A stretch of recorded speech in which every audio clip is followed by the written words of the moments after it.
Muito bem. Todo mundo está me ouvindo aí? O sistema está sugerindo eu colocar alguém em mudo, não quero colocar ninguém em mudo. Então, vamos lá. Vocês estão vendo? Só pergunto para vocês, posso ficar olhando aqui essa tela amarela? Vocês estão vendo aí? Sim, bem. Tá bom. Tá gravando, tela amarela. Bom, eu falei primeiro dos eucariotos, porque a aula é maior e fala mais da cromatina e tal. Agora eu vou falar de procarioto. Na verdade, procarioto a gente vai falar de bactéria Escherichia coli mesmo, né? Que tudo isso daí foi feito na Escherichia coli, a bactéria, vocês sabem, mais famosa dos laboratórios aí. Então, diferentemente que eu falei que a RNA polimerase humana não se liga, ela é posicionada ali perto do Tata Box pelo complexo. A RNA polimerase de procarioto, ela fica passeando no DNA, ela se liga ao DNA, entendeu? Ela tem afinidade por DNA e ela fica passeando, assim, dando a volta no cromossomo, né? As RNA polimerases, né? Elas ficam lá fazendo uma varredura e tal. Mas ela pode, eu vou contar para vocês, tem uma pecinha que pode encaixar nela que vai fazer ela não ficar ligada ao DNA genérico, mas se ligar em locais específicos. Esses locais específicos, onde as RNAs polimerases se ligam, tanto no eucarioto como no procarioto, chamados regiões promotoras. Os promotores, regiões promotoras, é onde você está posicionando a RNA polimerase para começar a transcrição, beleza?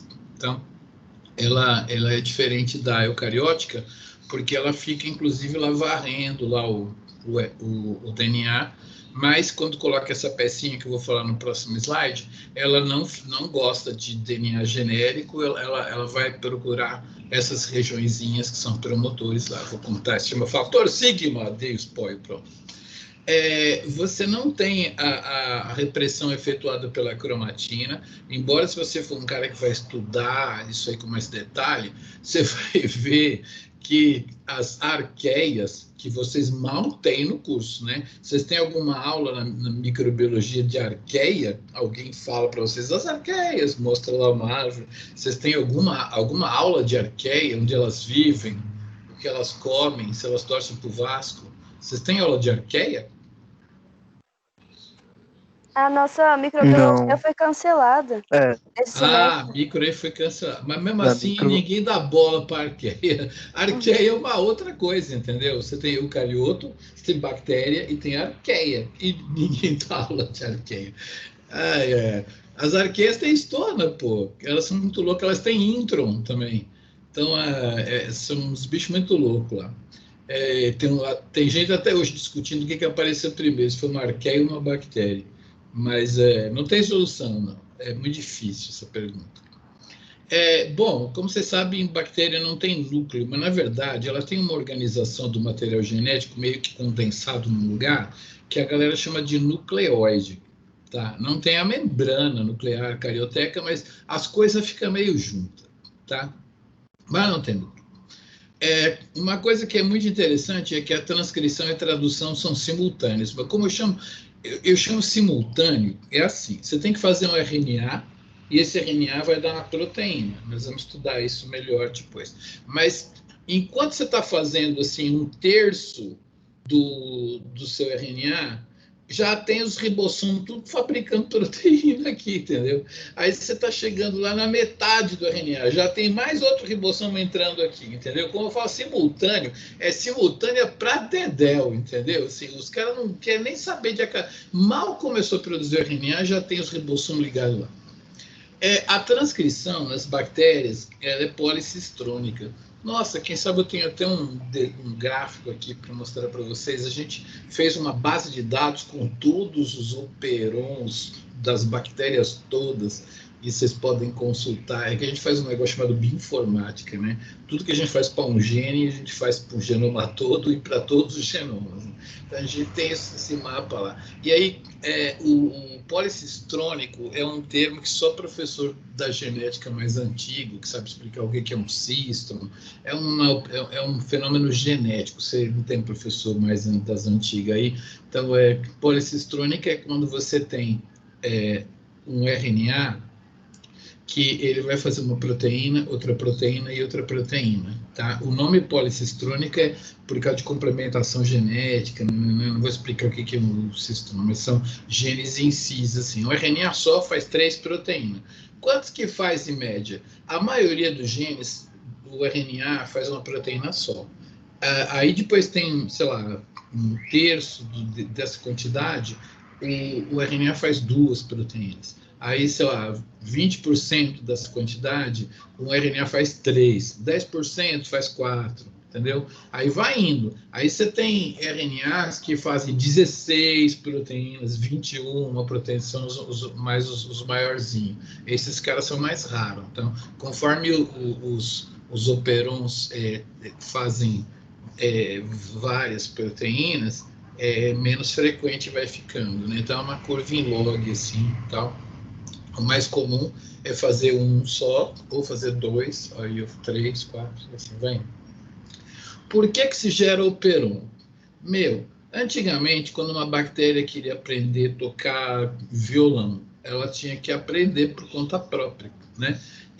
Mas aí logo, no mundo das bactérias, começou a aparecer a transferência gênica lateral. Ou seja, uma bactéria já sabia tocar violão, cantar, afinar, guardar o violão, ligar ele numa caixa acústica, gravar, não sei o quê. Ela tinha todas essas habilidades. Aí ela conseguia passar DNA uma para outra, entendeu? Então a bactéria não precisava aprender tudo, não. Ela simplesmente catava um pedaço de DNA para ela e pronto, ela já estava lá tocando violão, igual o Oswaldo Montenegro lá, entendeu? Aí, o que acontece? Os genes que fazem coisas complementares, na evolução, eles acabavam ficando juntos. Porque se você tivesse que transferir o gene que afina o violão, o gene que canta, o gene que tem ritmo na mão direita, e eles ficassem em pedaços distantes do cromossomo, você nunca conseguiria transferir tudo, né? Então acabava tendo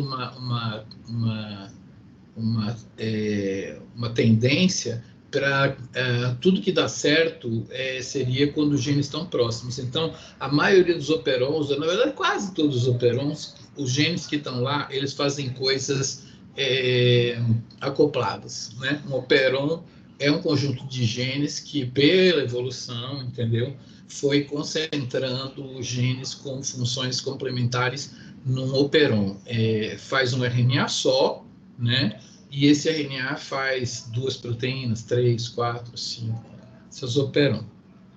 Isso aí tem umas exceções muito loucas em eucarioto, mas, assim, a princípio a gente fala que não tem, tá? Policistrônico, assim, com operons, não tem, não. Cada RNA faz uma proteína só. Mas tem umas exceções, mas é que o mecanismo não permite que seja tão fácil isso acontecer em eucarioto. Bom, o RNA, meus amiguinhos, não sofre processamento, e eu falei já uma coisa lá em cima, que vocês estão vendo que não dá nem tempo de processar o quê, meu amigo? Se eu falei, você está transcrevendo 1/3 do RNA, já tem uns 5 ribossomos ali produzindo proteína, entendeu? Então, todo esse processamento que tem nos eucariotos, nos procariotos não tem, não. Vai transcrevendo, já vai produzindo a proteína lá, não tem frescura, não. Então, não tem os introns, que eu vou mostrar a sequência, como é que faz para o intron processar. Intron é um pedaço de RNA que ele é sintetizado, mas logo depois, na maturação desse transcrito primário, esses introns são retirados. Você lembra? Intron de intrometido. Então, os introns são retirados. E os exons, né? São o que sobrou, que foi juntado e é carregado para o citoplasma para fazer a proteína. Então, intron e exon é uma coisa que tem essa discussão. Eles apareceram em eucarioto, não sei o que lá. É bobagem. A maioria dos cientistas mais viajantes tem certeza absoluta que as bactérias eliminaram o processamento de RNA para ficar mais simples e mais viável, porque tem intron em arqueia, tá? Mas se você for ver os professorzinhos e professorinha por eles, vão falar que intron é uma evolução do sistema eucarioto. Não é, tá? Na verdade, o intron foi perdido nas bactérias para ficar mais simples e tal, redução, né? Redução. Mas isso daí também é uma questão muito evolutiva, né? Todo mundo vai se importar com isso. E aí o papel primordial na regulação do que está acontecendo na bactéria é realmente a produção do RNA. Quando eu falo assim, que a transcrição tem um papel primordial, eu quero falar assim, transcreveu, funcionou, entendeu? O fenótipo, como é que uma bactéria tem fenótipo? Ela produz aquele RNA lá naquela região do cromossomo, tá? No eucarioto é assim? Não, senhor. Vou falar umas coisas difíceis que não se fala nesse curso aqui. A RNA polimerase, ela começa a transcrever, mas ela tem uma parada. Ela fica parando lá. Ela precisa que algum fator de transcrição opere lá para ela continuar, sabe? Ela dá uma gaguejada, assim, pega no tranco. Então, esse stall, por exemplo, ninguém fala, acho que não tem livro de graduação, mas a RNA polimerase vai lá um pouquinho. Aí depois você vai colocar umas coisas que eu vou dar essa aula depois. Você tem que colocar uma capinha no começo do RNA, você tem que retirar os introns, tem uma cauda no final, tem todas umas modificações. Aí você faz a proteína, você acha que a proteína no eucarioto está funcional? Não. Para ela ter fenótipo, às vezes ela precisa ser fosforilada, acetilada, e uma amiguinha tem que comer um pedacinho dela para ela ficar ativa, entendeu? Então, na coagulação, por exemplo, o mecanismo de coagulação é uma proteólise limitada de um monte de proteínas para ela formar o coágulo, tá? Então, tem coisas extremamente complexas, por exemplo, ela ser exportada pelo retículo endoplasmático, quando ela vai ter chance de ser tipo o Golgi, ser glicosilada, entendeu? Então, quando eu falo fenótipo e eucarioto, eu estou falando milhares de coisas. Quando eu estou falando de fenótipo em procarioto, transcreveu, morreu, entendeu? Vai ser no horto, né? Entrou no horto, está morto. Então, transcreveu, fenotipou. Então, o papel é primordial da transcrição na regulação do metabolismo da bactéria, né? E, basicamente, os genes são aumentados de expressão ou diminuídos em 1000 vezes, é mais ou menos nessa taxa. Você tem uma transcriçãozinha, aí você aumenta 1000 vezes, você tem uma diferença na bactéria. Senhoras e senhores, assim, o Biologia Molecular da Célula tem aquela imagem ali daqui da direita, aqui assim, ó, que é uma fábrica de RNA, aonde uns caras aí, desde 2001, eles dizem que existe alguns ribossomos no núcleo que ficam testando a proteína que está sendo feita no nosso núcleo. Eu falei, núcleo é eucarioto, né? Então, existe tradução no núcleo, é uma tradução teste. Acontece que é muito difícil fazer esse experimento, e só esses caras conseguem. Os caras que não sabem fazer experimento com núcleo falam que não, isso aí não existe, é um artefato, isso aí acontece na periferia do núcleo. Não é na periferia do núcleo, é dentro. Quer acreditar em mim? Acredita. Senão, vai ler os trabalhos do Cook, James Cook, Brazel e Borra, né? Os caras lá do mesmo departamento, da mesma universidade que eu mostrei onde ficava o Soder, né? O Edwin Soder, tem esses caras que fizeram esses negócios aqui. Então, no procarioto, isso é verdade, né? A RNA polimerase está tipo indo para lá, assim. Ela está deitando o RNA, mas não acabou aqui. O gene ainda vai mais para lá. Já tem os ribossomos grudados e já soltando esses cocôzinhos aqui, né? Que são as proteínas. Depois elas se enrolam e formam lá a molécula que vocês estudaram com a galera da bioquímica. No eucarioto, né? Assim, uma visão mais antiga, antes desses dados aqui, o RNA, então, ele é feito no núcleo, ele tem um processamento que é feito aqui no núcleo, e aí ele é levado para o citoplasma, onde ele vai fazer a síntese proteica, né? Então, essa separação entre transcrição e tradução, claro que no eucarioto vocês já sabiam que era assim. O que vocês não sabiam é a loucura que é a simultaneidade em procarioto, entendeu? É muito simultâneo. Então, essas distâncias, esse slide aqui cai em prova de entrada de mestrado, Com quais as diferenças entre isso aqui? Mas ele está necessariamente errado, tá? Porque tem um ribossomo que testa esse RNA para ver se ele ficou bom. Se ele ficou bom, ele vai para cá e aí é feito, tá? Mas isso é muita novidade, só eu que estou falando aqui, não tem muito livro-texto assim, tipo Strayer, Leninger, não tem. Biologia molecular da célula já tem, né? Então, eu falei da cromatina, vocês sabem, né? E aqui, no caso, não vai ter. Então, está tudo aberto, está tudo mais propício a transcrever. É engraçado que as RNAs polimerases, elas são feitas por genes diferentes, por exemplo, a de procarioto, ela tem 2 subunidades, está tudo juntado aqui assim, né? Mas ele tem 2 subunidades alfa, uma beta-linha, e para ela ser essa holoenzima, tem esse cara aqui que é o tal do fator sigma. Esse cara que eu vou mostrar daqui a pouco, é ele que faz a RNA polimerase ir para um promotor específico, entendeu? Eu vou mostrar o sigma 70, leva ela para todos os promotores que tem que fazer a vida normal de uma bactéria.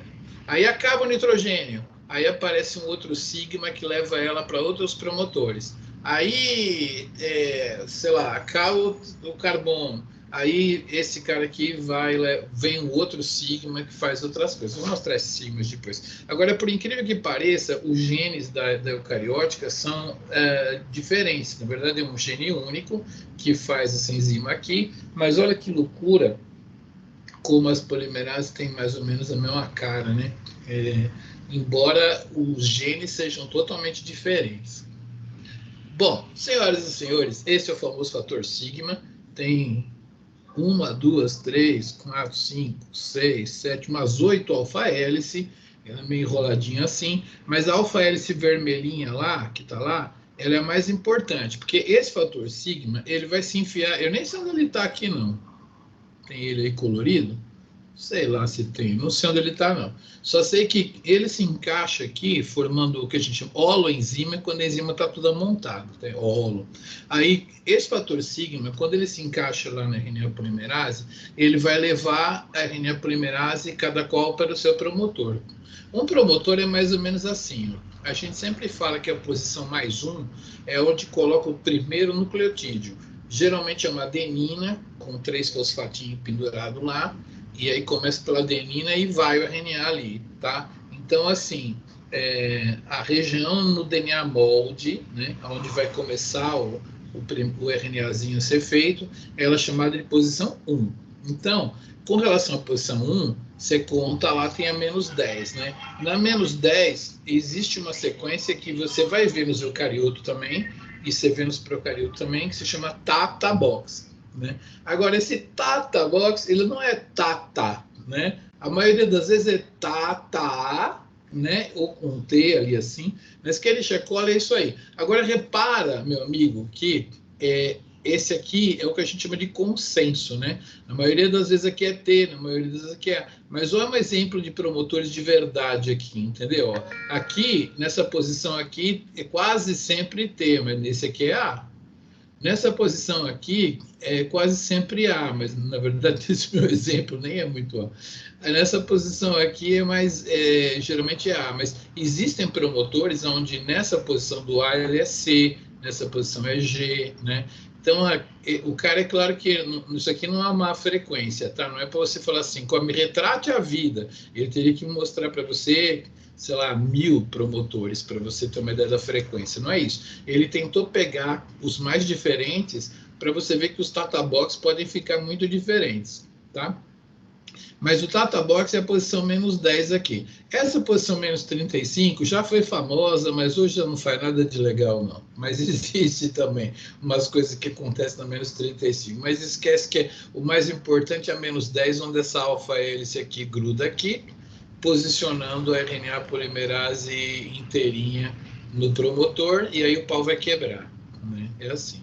Agora eu queria falar uma coisa para vocês. Promotor forte, ele gera um RNA a cada 2 segundos, né? Vocês sabem contar 2 segundos em inglês? Mississippi 1, Mississippi 2, Mississippi 3, né? Passou aí 2 segundos. Então, os americanos falam a palavra Mississippi. Quem já assistiu Friends já viu o Ross fazendo pigmentação, né, bronzeamento artificial, e ele perguntou, mas é para contar mississippianicamente? Quer dizer, Mississippi 1, Mississippi 2, aí ele se bronzeava só à frente, e não a parte de trás, tem esse negócio de 2 segundos. Então, Mississippi 1, Mississippi 2, pá, já fez um RNA, só para vocês verem como o bagulho é rápido, tá? Enzima realmente é rápido, eu já fiz esse negócio para vocês, não, né?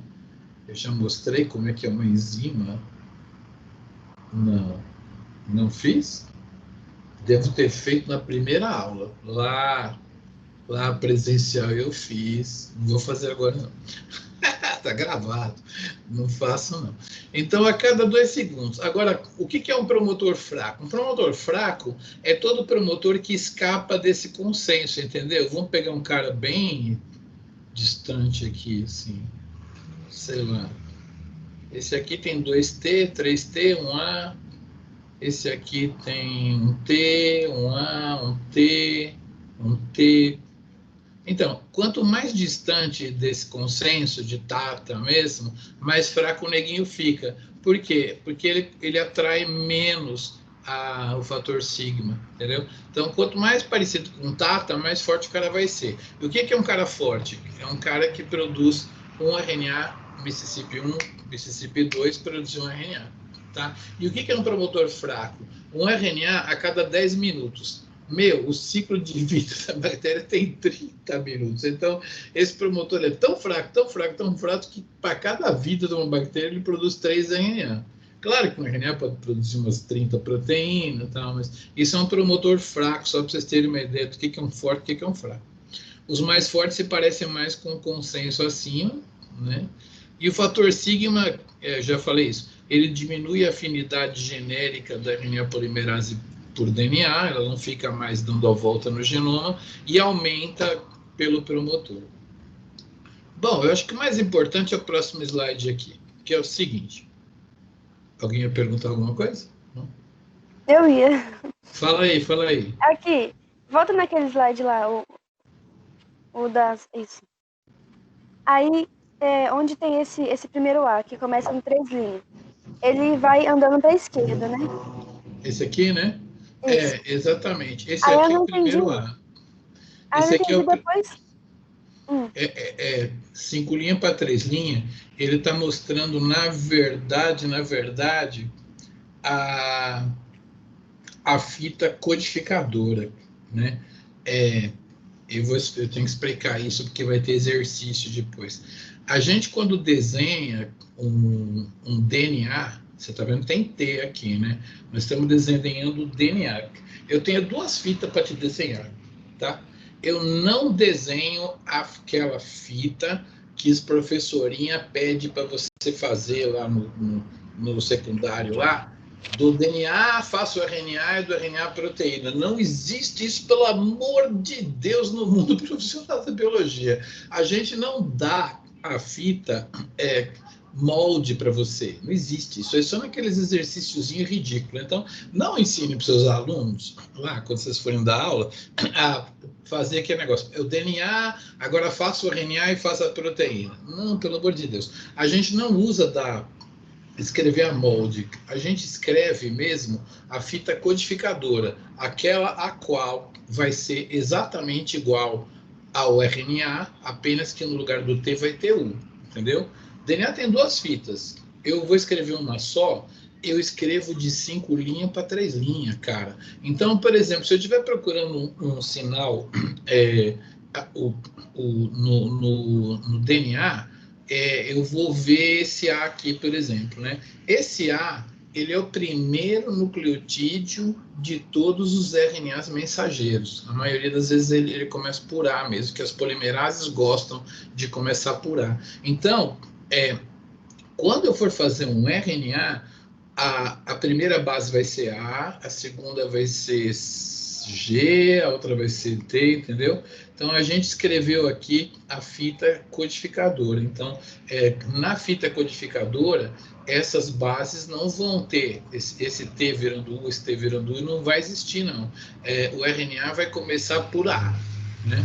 Então, por isso que está aqui de 5 linhas para 3 linhas, porque é a fita codificadora mesmo, né? Ela vai precisar de uma molde que vai estar vindo de 5 linhas para 3 linhas para ser produzida, tá? Então, você imagina uma molde aqui embaixo, né? E aí a RNA polimerase sentou aqui e ela abre as fitas, né? E ela começa a sintetizar um cara que é igual à codificadora, apenas que ela vai pôr um A, aí tinha um T aqui, ela vai pôr um U, né? Então, basicamente é assim. Então, a gente não faz aquele exercício de te dou o DNA, faço um RNA. Não. Se eu te der um DNA, você imagina a mesma fita, só que onde tinha T, você coloca U. Tá? A fita codificadora é a que a gente guarda no computador, que a gente dá para os alunos, tá? A gente usa tecnologicamente. É isso daí. Então, é por isso. Então, esse cara aqui, na verdade, está representando o A do promotor mesmo, mas quando esse cara vai abrir, a fita de baixo tem um T, vai abrir, e o RNA vai começar a ser feito na molde, que nós não estamos vendo, vai ser A, G, tal. É isso aí. O importante é que esse cara aqui é o mais um. E outra coisa que é importante, já que eu estou falando, eu gosto às vezes de descer em detalhes, porque um de vocês vai lembrar disso, vocês vão trabalhar com isso. Não tem zero, tá? Isso aqui é mais um, isso aqui é menos um, menos dois, menos três, menos quatro, menos cinco, menos seis, menos sete, menos oito, menos nove, menos 10, entendeu? Não tem zero, tá? Aprende isso, porque quem for trabalhar com isso vai falar, cadê a posição mais um, menos quatro? Né? Você tem que saber que não tem zero, não. É mais um para lá, menos um para cá, agora. É isso aí, então. Obrigada, professor. Beleza. A aula de hoje, ela se resume a chegar numa hora onde eu falo para vocês que a RNA polimerase procariótica depende do fator sigma para encontrar o Tata Box, né? Então, aqui tem o sigma 70, que faz a RNA polimerase encontrar o promotor mais clássico, o que tem Tata Box, tá? Aí, tem um problema de ovo e da galinha aqui, tá? Já eu explico. Mas você chega numa situação de choque térmico, né? Choque térmico para uma bactéria que vive na gente seria uns 42 graus, assim, né? Então, ela está sofrendo choque térmico. O fator sigma 70, por milagre, eu vou explicar já como é que é, ele some. E o fator sigma 32 é que passa a aparecer na célula. E isso faz a bactéria fabricar proteínas completamente diferentes, que são as chamadas proteínas de choque térmico. Eu não sei se vocês estudaram na bioquímica, mas quando você tem um choque térmico, as suas proteínas querem se desfazer muito, entendeu? Elas, no calor, elas vão se desmanchando assim. Aí, durante o choque térmico, cada proteína importante tem uma outra que meio que gruda nela para ela não se desmanchar com uma temperatura alta, né? São proteínas chamadas de babás, em português, seria chaperonas, né? Chaperones proteínas, né? Então, as proteínas de choque térmico, elas aparecem para estabilizar as proteínas da célula. E como é que elas aparecem? Por que uma bactéria troca todo o padrão de produção de proteínas? É o sigma, meu. O sigma 70 some. O sigma 70 é o que faz a vida normal, o dia a dia, né? Uma bactéria. Sigma 70 está lá dominando as proteínas de fazer membrana, de fazer aminoácido, de quebrar glicose. Todas essas proteínas aí estão sendo fabricadas, né? Que é o promotor estándar. Ele é reconhecido na E. coli por sigma 70. Aí você chega numa situação de choque térmico. O circuito que faz a 32 aparecer, a 70 sumir, é muito complicado. É uma proteína que come a outra, entendeu? Aí, conforme você tem uma situação fisiológica diferente, aquela que estava sendo mais comida é menos comida, e aí uma some e outra aparece. Porque tem um problema de ovo da galinha, né? Como que a 32 aparece? Né? Não é que apareceu o sigma dela que fez ela aparecer. Tem um negócio lá que essas proteólises aí, elas são modificadas pelo ambiente, por uma sinalização, e aí o importante na aula de hoje é que a 70 some durante o choque térmico e a 32 aparece. Então, vocês estão vendo aí que o promotor é diferente, entendeu? Então, assim, os genes do choque térmico tem promotor cor-de-rosa. E os genes de falta de nitrogênio, quando ela cresce demais, toda bactéria, quando cresce demais, fica turvo meio, nessa situação, ela tem uma produção de genes diferentes para ela se manter durante a crise de alimentos e ficar estável e não morrer, senão ela morre demais. Então, na falta de nitrogênio, essa bactéria vai ter uma mudança de transcrição, um outro perfil, porque vai sumir o sigma 70 e vai aparecer o tal de sigma 54. Tá? Quando a célula tem que fazer muita mobilidade ou quimiotaxia, aparece o sigma 28, né? Gene de fase estacionária, porque o 54 é quando tem nitrogen starvation, essa está na fase estacionária, é ele lá, só uma notação diferente da mesma coisa. Então, vocês aprenderam como é que funciona a transcrição no procarioto, na base do sigma, tá? Grosso modo, é na base do sigma. Esse slide é uma brincadeira, mas ele é um caso real, tá? Esse slide aí é do Straia de capa azul. Eu não sei se vocês têm Straia, mas ele tem ali como é que é feita a polimerização do RNA. Então, diz que o RNA cresce no sentido 5' para 2', né? Porque o desenhista do Strayer, o estúpido, ele pegou o segundo nucleotídeo, né?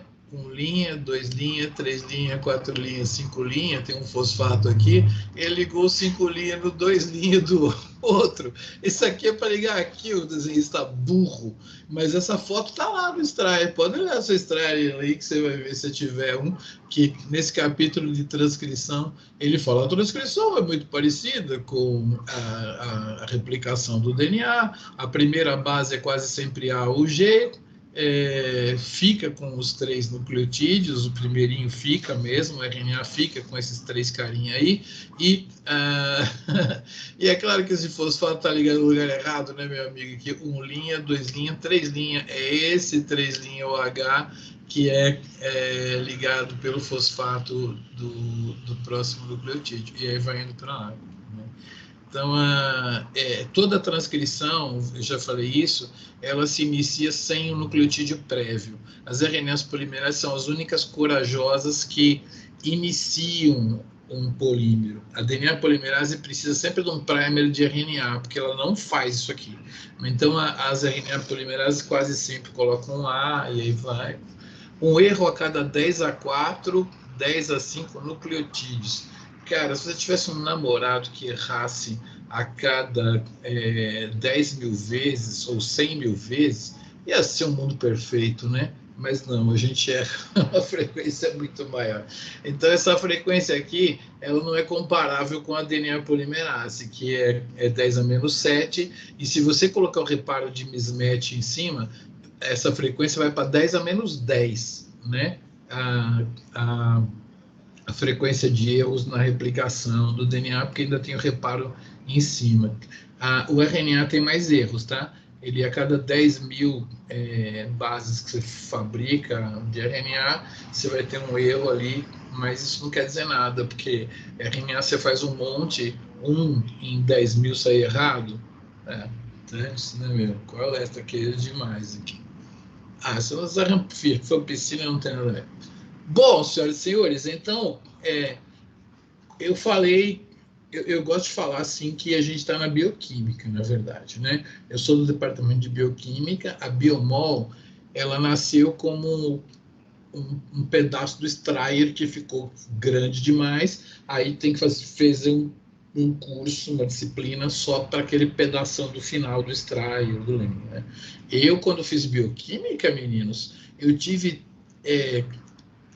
replicação de DNA, transcrição, tradução e regulação gênica no final do curso de bioquímica. Tá certo que eu tinha 6 horas de aula por semana, Acho que era um semestre só, né? Então, a biomol fez parte da bioquímica, e então eu sempre tenho que falar molecularmente como que as coisas acontecem. Na aula passada, vocês viram quimicamente como é que a cromatina se prepara com acetilação e tal, para iniciar a transcrição. Então, em outras palavras, aonde é o início de um gene? Eu contei, né? A RNA polimerase não vai no cinema, ela é posicionada, tá, pá, pá, pá. Aqui, eu contei que onde é que é o início de um gene num procarioto? Onde tem um Tata Box, onde o sigma leva a RNA polimerase e faz ela transcrever lá. Esse é o início. Onde é o fim? Como é que termina um RNA procariótico? Depois eu vou falar do processamento de eucarioto e vou mostrar também que é diferente. Mas onde é que termina um RNA de uma bactéria? Tem dois jeitos de terminar, tá? Vou explicar o grampo primeiro. Do lado direito aqui embaixo, você tem um grampo.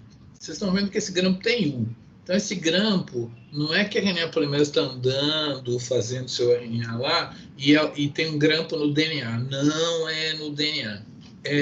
Vocês sabem que de verdade, ela é assim, né? Assim. Ela está fazendo o RNA aqui, assim. É como se fosse uma mão, assim, na palma da mão, ela está fabricando o RNA. Beleza. Aí ela está andando assim, né? Se o RNA, esse cara aqui, ele fala assim, vou fazer um grampo aqui. Aí ele engastalha aqui, entendeu? Ele choca aqui com essa estrutura e ela cai para lá, assim, ela sai fora, entendeu? Então, esse é um jeito que você tem para terminar a transcrição de alguns genes, é uma opção.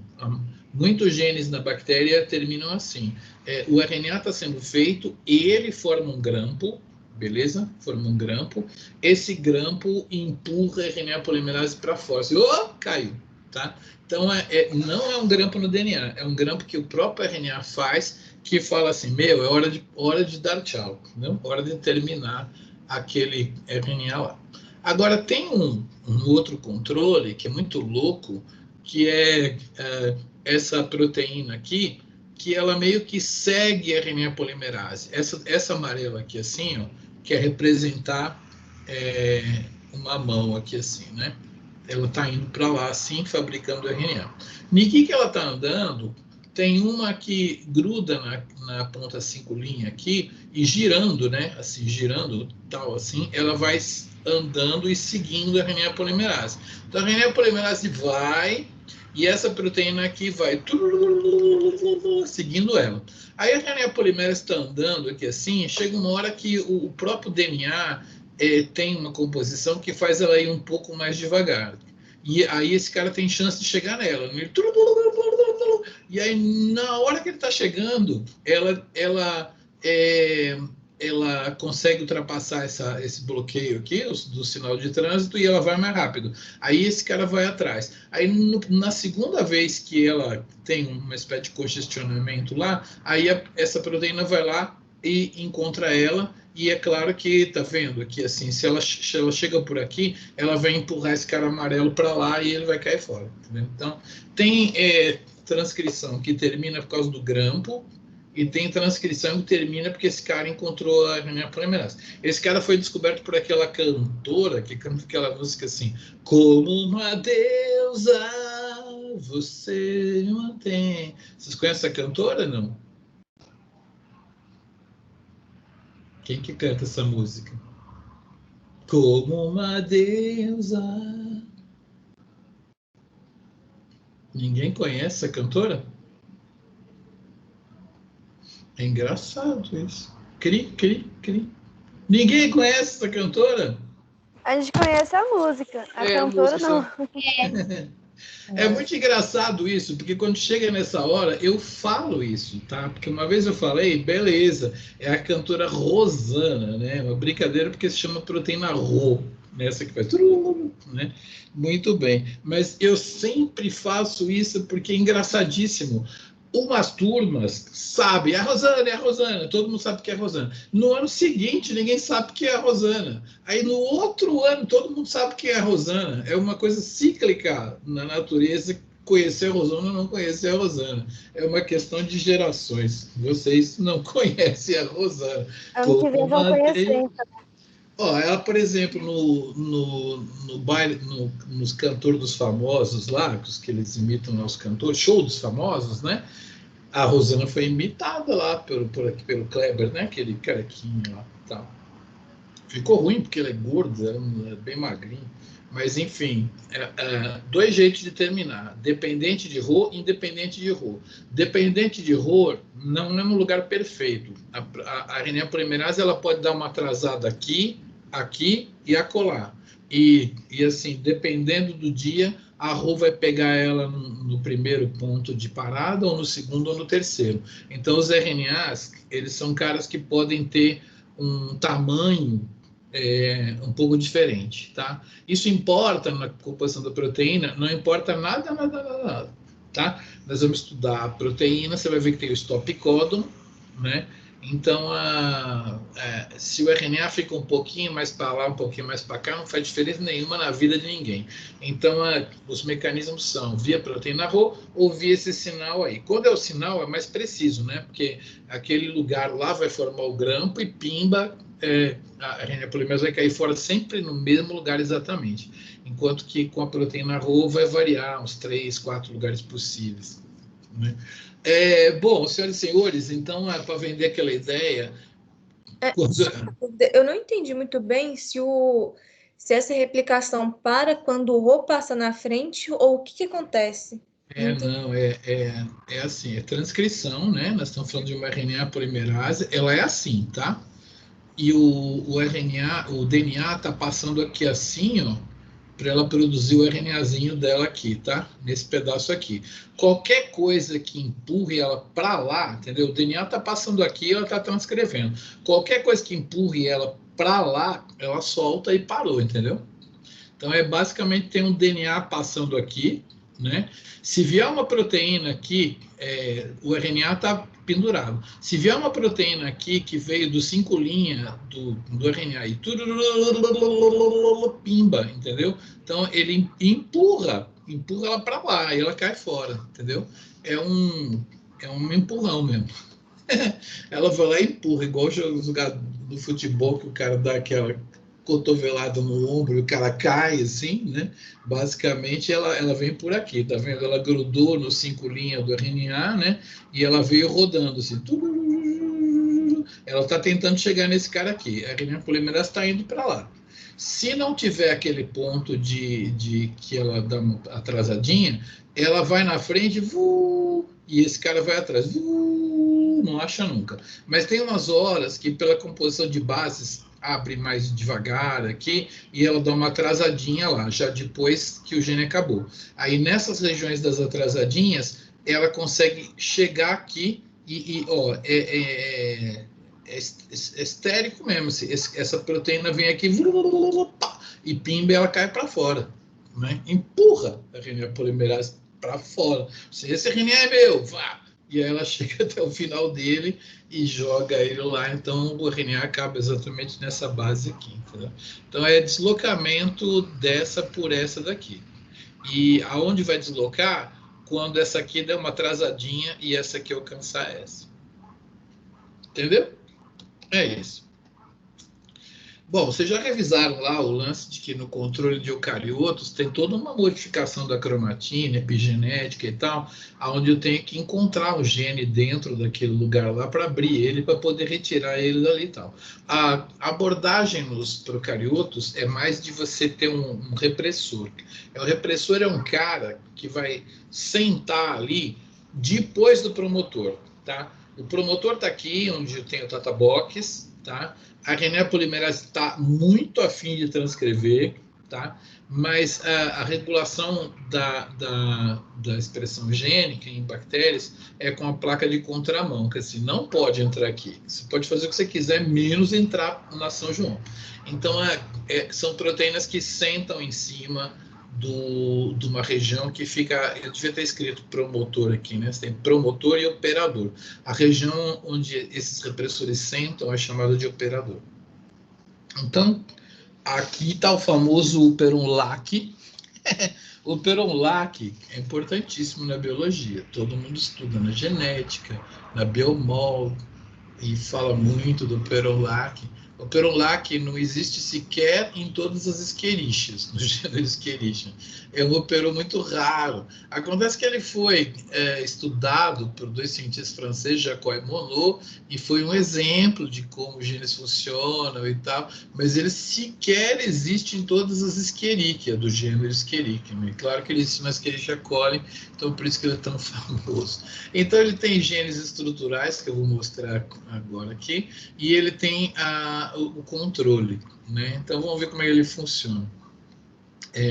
O gene que mais interessa no peron-LAC é a beta-galactosidase, que quando acabar a glicose, a bactéria vai pegar a lactose, né? Que é glicose mais galactose mais glicose, né? Eu não sei se vocês estudaram isso direito na bioquímica, mas açúcar, quando você cai no chão e troca uma hidroxila de lugar, muda para outro açúcar, né? Então, esses açúcares são iguaizinhos, isso aqui é uma glicose. Se você inverter o OH do carbono 4, né? 1, 2, 3, 4, eu falei? 1, 2, 3... é do 4 mesmo, esse aqui, ó. Esse aqui dá para cima, esse aqui dá para baixo. Então, isso aqui é uma lactose, isso aqui é uma glicose. Aí, essa enzima aqui, a gente conhece ela por beta-galactosidase, se falar o nome da enzima, ou por LAC-Z, se você falar o primeiro gene do operon. Isso aqui é um operon. Tem o LAC-Z, o LAC-Y e esse LAC-alfa. Então, essa lactose aqui, ela é degradada por essa beta-lactosidase só quando a glicose acaba, tá? Então, a glicose vai bloquear esse cara aqui. Então, a beta-galactosidase, então, ela vai ser produzida na presença de lactose, né? Então, tem a lactose, aí a célula vai usar a lactose para produzir galactose e glucose. Isso aqui vai para a via glicolítica ou via das pentoses. Isso aqui dá uma volta na via das pentoses fosfato e acaba entrando na via glicolítica também. Enfim, esse operon aqui, ele é ativado quando precisa degradar a lactose. Quando tem glicose, ele está reprimido. E como é que ele está reprimido? Ele tem uma proteína inibitória que gruda no operador e que bloqueia ele. Vamos lá.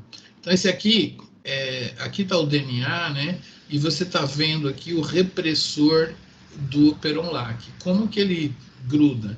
Assim, o funcionamento desse é mais ou menos como se fosse um alicate, ó. Você tem essa parte aqui e vem para cá.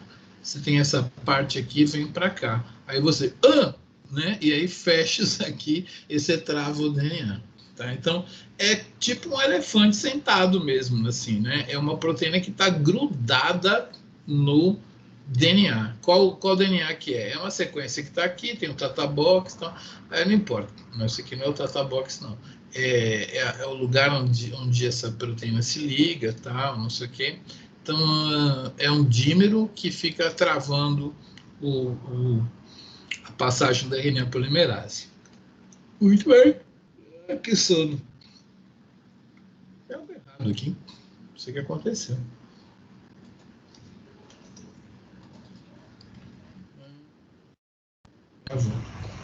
Então, aqui, ó, o nosso desenhista, ele, na verdade, é um programa que faz isso, né? Ele desenhou 2 proteínas. Percebam que tem uma aqui nessa cor mais roxa, né? Ou lilás, sei lá, e o outro nessa cor meio laranja, né? São 2 proteínas que, não é que você está meio vesgo, elas estão mudando de posição por causa da presença do indutor.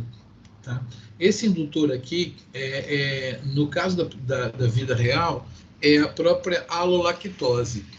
A lactose está disponível, ela se transforma em alolactose, e a alolactose vem aqui e fala assim, gente, a gente está precisando de beta-galactosidase aqui, porque eu sou alolactose, mas eu acabei de ser uma lactose, então eu estou falando para vocês aqui para soltar daqui. Então, na verdade, esse cara faz assim, ó, tananã, tananã, e tchum, ele sai fora, tá?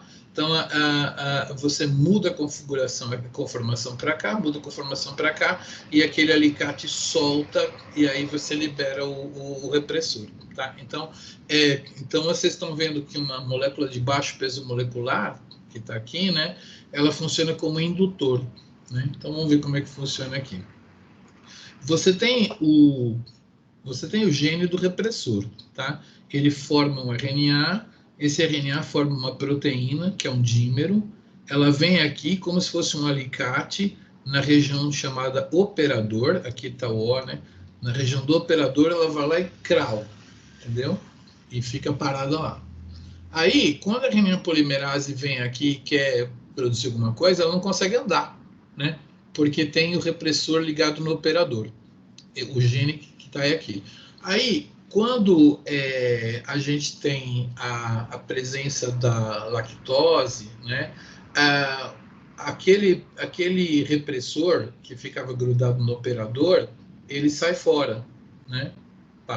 E aí a RNA polimerase pode transcrever e vai transcrever um RNA policistrônico, o qual os ribossomos já vão grudar aqui, começar a produzir as proteínas. Você vai produzir uma proteína, duas proteínas, três proteínas, tá? Então, aqui tem o operon, que é o operon-LAC. Por que é operon? Porque um RNA faz três proteínas, né? E aqui é o operador, onde fica o repressor grudado, tá? Então, uma molécula de baixo peso molecular é indutora e ela consegue retirar o repressor do operador. Entenderam isso? Uma molécula de baixo peso molecular, vamos chamar assim, essa moléculazinha aqui, o indutor, ela consegue retirar o repressor daqui e aí o operon funciona. Entenderam? Esse é um jeito das coisas acontecer. Eu vou contar um outro jeito agora no próximo slide, que é um jeito diferente. E eu vou parar por aqui hoje. No caso do operon de purina, de biossíntese de purina, você tem... ele é muito mais importante porque ele existe em quase todas as bactérias. Ele existe muitas vezes no genoma, está representado ele aqui de rosinha. Existe 20 operons de purina no genoma. O promotor é assim, né? Genes ligados à síntese de purinas. Como eu falei, se são 5 genes para sintetizar purina, eles foram passados por transferência lateral juntos, então eles existem hoje em operons, estão sempre juntinhos.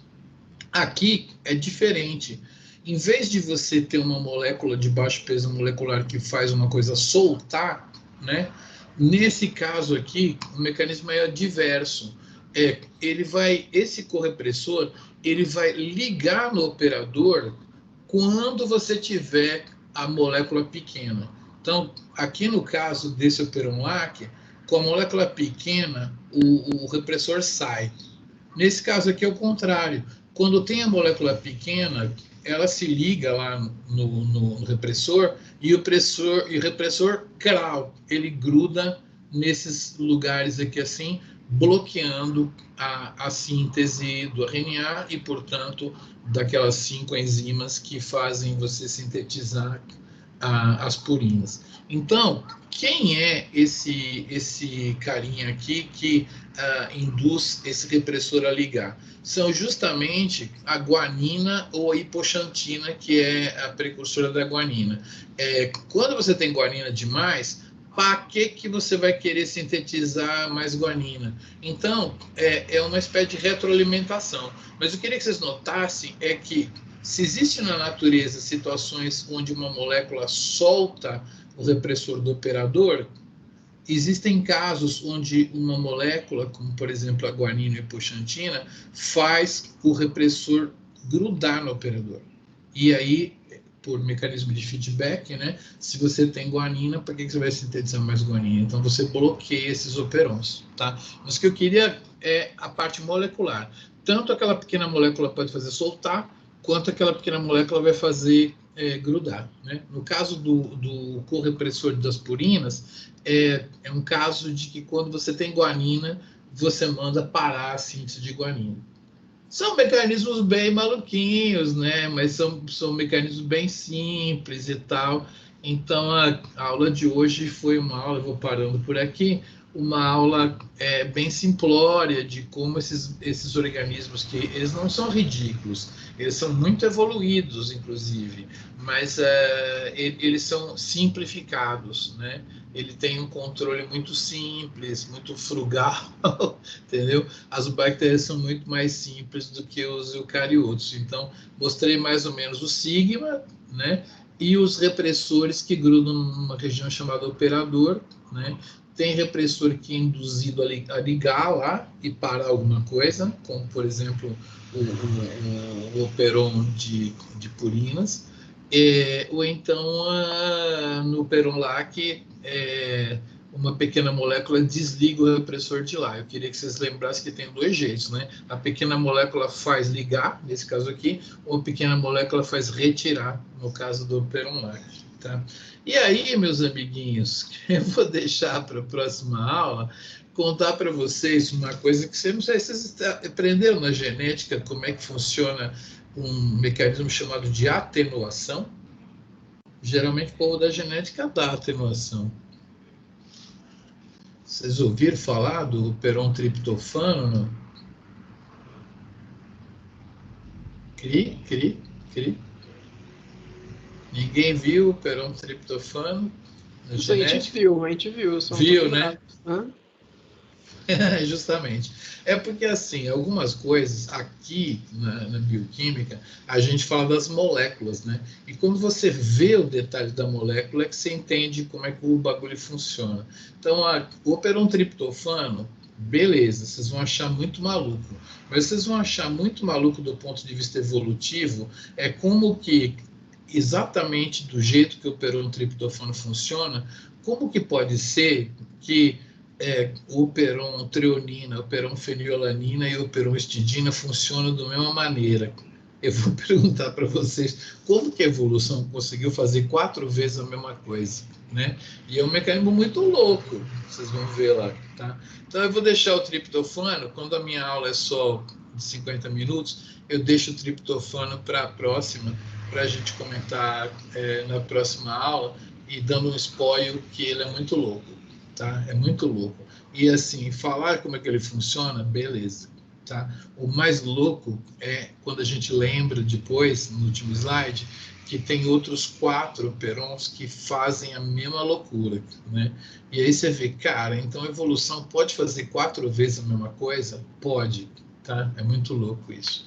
Tá? Vocês vão ver. Eu nunca estudei a fundo como é que evolutivamente quem apareceu primeiro, mas eu tenho muita curiosidade de saber como que você consegue ter isso existindo no sistema vivo 4 vezes, sendo que é muito louco. Então, vou terminando por aqui, deixa eu fechar aqui minha gravação, né? Como é que para aqui minha gravação, me despedindo da gravação, para a gravação.